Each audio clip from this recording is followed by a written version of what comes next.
Keith, what does this fight mean to you?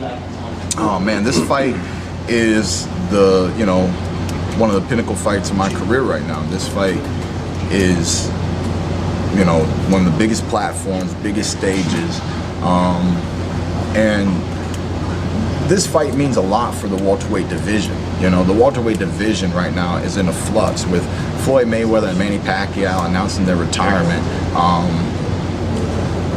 3 years ago I was calling myself the new kid on the block, and how hard it is for the new kids on the block to get the spotlight. But now with these big money makers and these big, headline fighters out of the picture, the cameras, the fans, they want to know where to focus their attention next.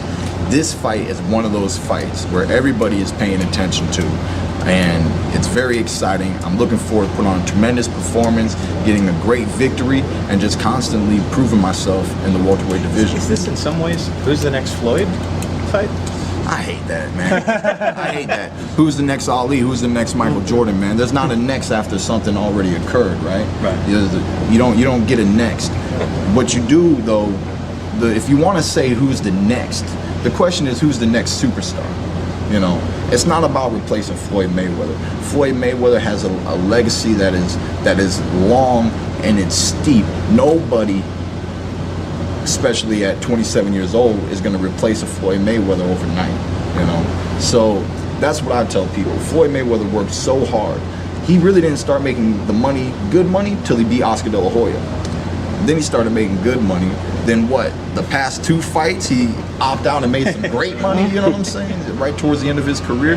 And now renegotiating in his retirement with, what do you call it? A 10? It's pretty much $100 million minimum payday, So no fighter right now can replace someone like that. The gap between being a lower multi-million-dollar fighter into the 10s, 20s, 30s, 40s, 100s. You see what I'm saying? Yeah. I believe that Mayweather was able to accomplish pretty much what the only people that accomplished that much wealth in the sport of boxing, in my opinion, is Muhammad Ali, making $4 million back in the 60s, right? And Mike Tyson making the money he made in the 80s, and I think with inflation, you do the math, Ali pretty much was making tons of money.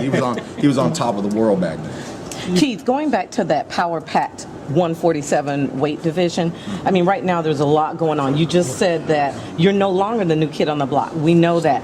Who do you think is the new kid on the block that you've passed the baton to? Once again, man, ain't no passing going on. You want to get in this race, you got to earn your position. You know exactly. What I'm saying? So nobody passes anything on. You run up to the top. You show the world I got the skills. I belong here. But who do you see sprouting up? Rather, the kid right now that sprout up and is gonna have his name in the mix very, very soon is Errol Spence Jr. I knew you were gonna say it. Yeah. Now, I like my boy Brian Perella, who just performed and stopped an undefeated fighter in great fashion, but he's still a little far behind. He's got more proving to do, more performances. He's got to get that record up. But Errol Spence is in prime position to, technically he kind of still is the new kid on the block. He's opened up in dominating fashion, similar to the way that I did. And he's trying to make a statement for himself. And he's still calling your name a little bit too, Keith. And I know you said, he doesn't want any of this. And I'm sure at this point, maybe he doesn't. What's your thoughts on that? Oh, nah, he does, man. When I hit the scene, and then on day 1 on HBO, I called out all the champions in the world. No fighter is here and made it into the top 10 not trying to be number 1, right?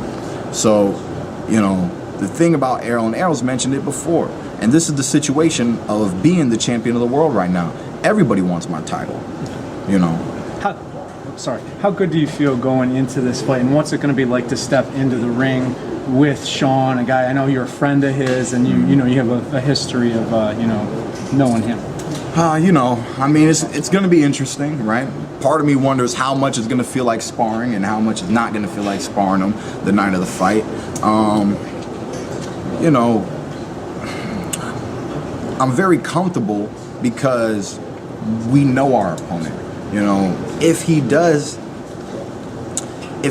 do anything different, it should be very easy to spot because we know what is common of him, right? So if he does a change up, it should be easy to spot, and then we just have to acknowledge it and make our adjustments. But yeah, really, you know, Shawn Porter, I've been waiting for this fight ever since I've seen him come up in the ranks when he first fought on Showtime, and then I was fighting on HBO. I knew that one day me and Shawn were going to fight each other. When I brought him into training camp, I knew one day me and Shawn were going to fight each other.